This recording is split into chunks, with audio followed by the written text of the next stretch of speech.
In this video, I turned this unassuming, simple little box into the ultimate hobby companion box. G'day everyone, I'm Jazza, and as some of you might know who watched my minis reaction video, I'm really getting into miniature painting again. But in doing it in my spare time, it means I do it in the house where I don't actually have a studio set up. So I end up needing to put all my mini paints or whatever I'm working on at the time in a box. And when I was looking for whatever box was lying around, this was perfect because I actually bought this as a cheap little box from a craft shop like a year ago, thinking to myself, that looks pretty cool. It's like a good template to turn into something. And then it turns out it was perfect to fit my painting tray into. So this got my mind reeling a bit because I thought how cool it would be if I could unlatch the sides and the front and the sides could unfold and I could basically have something like this. Now it won't end up exactly like this, but this is what I'll be using as inspiration and trying to get as much functionality as possible out of my little random chest. I think this is gonna be a really fun project. In doing that, I need to go to the hardware store and get all the little bits and pieces that I'll need to put this together.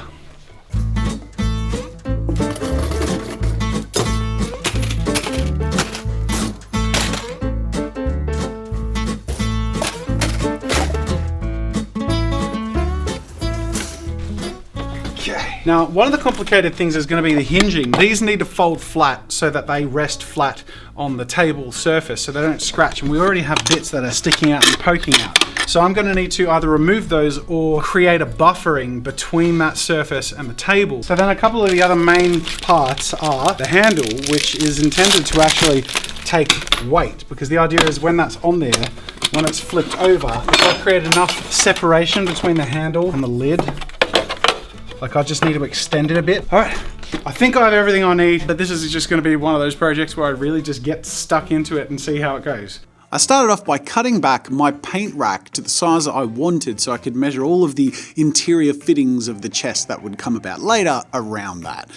And then I started to work on the box itself. Now, I'm gonna be honest, I am not really one for meticulously measuring and getting it right the first time. I am a kinesthetic learner, okay? The most important thing with this project is the functionality. The box needed to be able to unfold, be flat and well supported, and easily fold back up. So I started by screwing the catches inside that would hold the top edges in when the box was closed, and make sure that once I pulled the box apart, I already had a solid guide that I could return to for where the sides should close back up to. And with those in place, I started working on adding the hinges so I could open this baby up.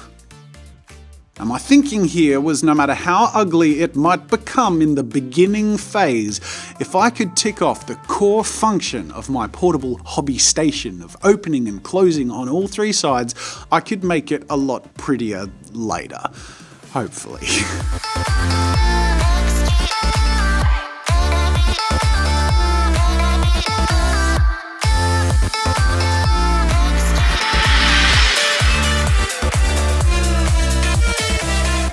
Alright, I have Frankensteined this box, torn it apart, put it together, and I'm about to see if it works. I don't know if, well, I haven't measured anything. Okay, you ready? Front.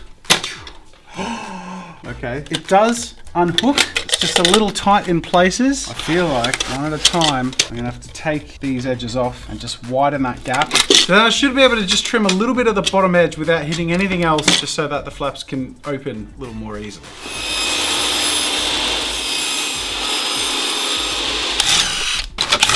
All right, you ready? Front. Perfect. And sides. Perfect. I'm gonna flatten this out by putting a layer of ply on there so that everything can sit evenly. I'm gonna probably build like a little cupboard thing so I can fit stuff under there. Build a little compartment, container section over here on the right. But slowly it'll come together to be a gorgeous little self-contained painting station.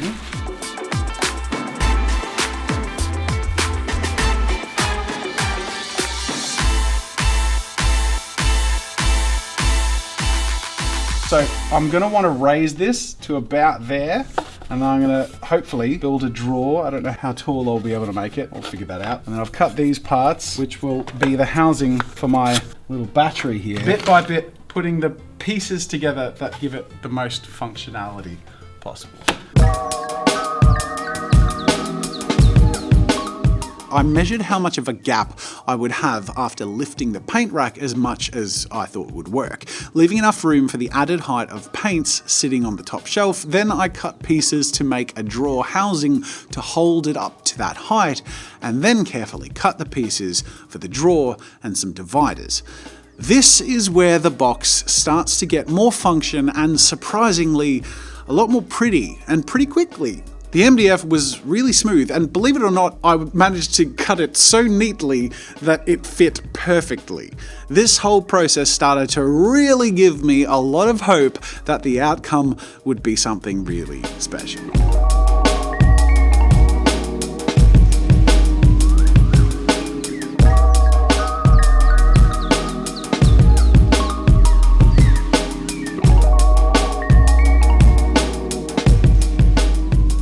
Progress is amazing. I'm going to leave this to dry for a little bit, but as you can see, I've got the shelf for the paints, I've got the compartment for this, and I even got a fully functional drawer. This is just so satisfying to me. Again, I'm trying to make as much use of every part of the space as possible. After cutting the internal dividers to fit the curvature of the lid, I worked on reinforcing the top structure. You see, the curved sheet of ply at the top of the box is like 1 millimeter thick and it's just glued on. So just whacking a handle on top and hoping it would hold the weight of the box itself, which by the way was becoming heavier by the minute, just wouldn't work. I needed to further reinforce the structure of the handle later, but to start off with, I would cut some wood to sit on top and underneath the peak of the curved lid, gluing and screwing so I would have something more substantial to screw into later. Then I moved on to creating the functionality within the lid.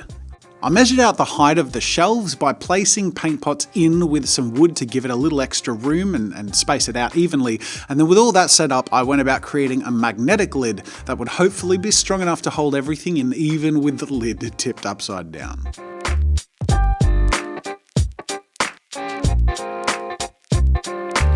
This is turned out way neater and nicer than I expected, to be honest. It all unfolds really nicely. I've got these white, oh my God, so excited. I'll give the full tour later. The couple of things I still want to do is I want to put a brush holder that stands in there that when that opens up, I can put brushes in. This has to dry, so I can't lift that off and show you that yet. So in the meantime, I'm going to move on to the exterior. I have these little stoppers here, these rubber stoppers, and so those stoppers make sure that everything is level and supported. One of the major things with the exterior is this handle, and it's got to be the right height. And at the moment there's too much of a gap, so if I stuck it on there right now, it wouldn't touch the bottom, and I need to lift it by almost an inch off the table. Once all the functionality is done, the last step falls into place, which is making it pretty on the outside. So guess it's time to take over the finish line.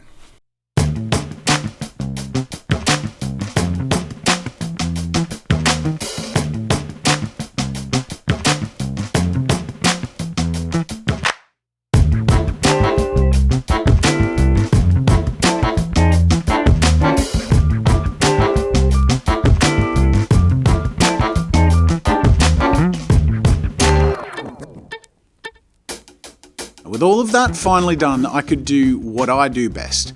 Make it look cool. My plan was to shape out some framing with thicker pieces of balsa wood that I could cut and make look like a metallic frame of a big loot chest in a video game, and then make the larger flat areas of the box look like rustic old wood.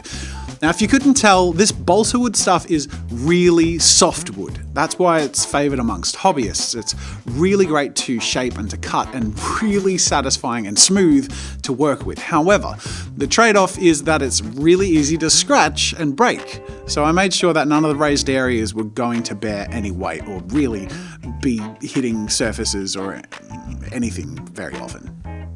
I added to the aesthetic by cutting some chunks and scrapes out of these raised section of balsa wood to make the chest look extra authentic, and then base coated the whole thing in multiple layers of black. The multiple layers also help reinforce the balsa wood a little bit so that it wouldn't scratch or break off as easily. Next, I dry brushed my aesthetic chest frame with a gunmetal metallic paint with some lighter, more silver highlights on the very edges, and then last but not least, I cut the larger thin sections of ply to fit in the middle areas that I would then texture and stain. Now this final process was certainly the most satisfying. I loved my hobby box before, but this aesthetic personalization really brought it to life and I feel gave it a lot of character very quickly.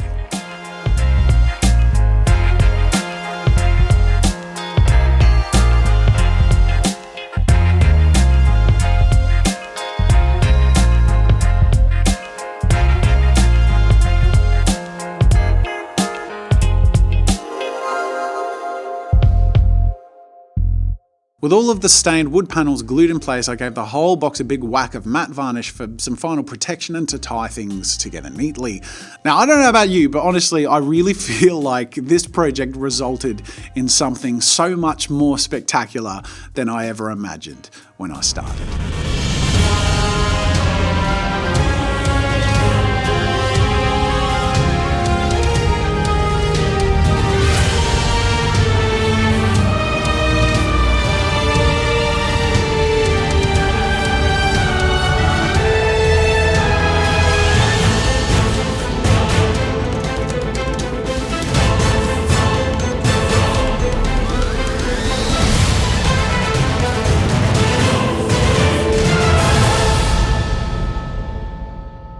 I have to say, I don't think I have been this excited and proud about a finished result in a while. Like this just makes me so happy. And that's just the outside. Like, first of all, can we just soak that in? Like, you know, I think the best way to soak it in is actually to show what it was. That cheap $10 craft shop crappy chest. Now it to me feels truly epic, like something out of Warcraft. It's just so fun. But then we get to my favorite stuff, the really exciting stuff, and I'm gonna give you guys just an extensive tour because I've put way too much thought into this. So first of all, we open up the lid, and the first thing you'll notice is that it's completely flush with the ground with this nice little felt cushion on top, so it's not gonna scratch anything that I've rested on. Then we open up. My favorite thing is when you just open the sides, the front folds down on its own.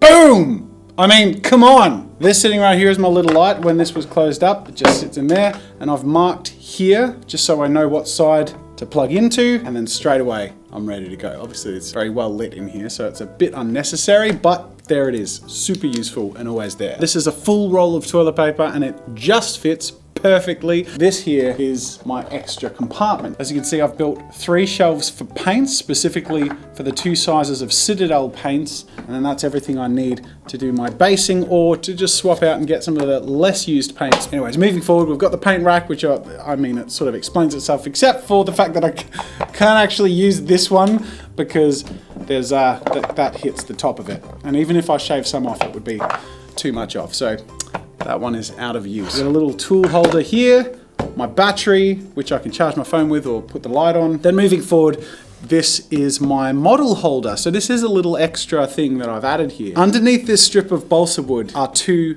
magnets. And underneath these models are a couple of magnets. Just like that, it'll snap into place. I did the same thing inside here, which I thought I'd use for models at first, but it ended up perfect for the model holder. I put a larger magnet on the bottom of that, and inside that is a slightly larger magnet as well. So it has a little bit extra strength to hold a slightly heavier object, and just like that, snaps right into place. Then we have the drawer. I am insanely proud of this drawer. I mean, first of all, it just fits perfectly and it goes in and out beautifully. And the front here, slightly raised, is my brush compartment, which when I'm ready to work, I put my model together. You got some larger holes at the back. Ah, this all makes me so excited. I don't know why, like this is just so satisfying and fun for me. On the left here, I've got my sculpting tools and my green stuff. A big part of what I'm really looking forward to getting into is the green stuff sculpting, which is where basically you can modify the models that you buy and recreate poses or make action scenes, and that's something I really want to do, is make really unique character designs. It bears no explanation, obviously this is my cutting mat, but my favorite thing is that I personally, as someone who is very time poor, can actually pull this out and start miniature painting within a minute or 2. And then if I need to go, I can literally just put my brushes away, empty my water, and just like that, it's all packed away. I started this on Monday, on my birthday, as a present to myself. I finished it at the end of the week, and I couldn't be happier. I hope you guys have enjoyed watching this be created and maybe been a little bit inspired to do something like that for yourself, because it really is pretty straightforward. All the materials I used to build this are affordable and easily accessible. All it takes is a bit of planning and imagination and hard work, and then you've got something that you can use that can just bring you a lot of joy. And I think the thing I'm looking forward to most with this thing is using it. If you enjoyed this video, make sure to hit that like button and subscribe for more fun with art and creativity. There are more videos over there you might enjoy, specifically related to this miniature stuff that I'm finding really fun. So I've done a bit of it before. Otherwise, that's it for now. Thank you so much for watching, and until next time, see you later.